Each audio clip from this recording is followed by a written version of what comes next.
काफी रूह जब बेदार होती है जवानों में, नजर आता है उनको अपनी मंजिल आसमानों में।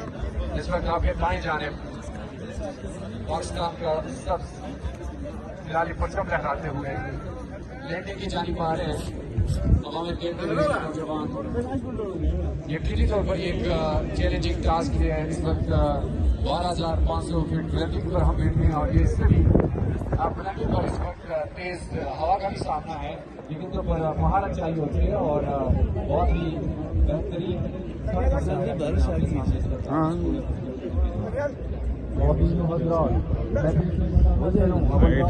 पाकिस्तान का सबसे ग्राउंड में लैंडिंग पोजीशन बना रहे हैं।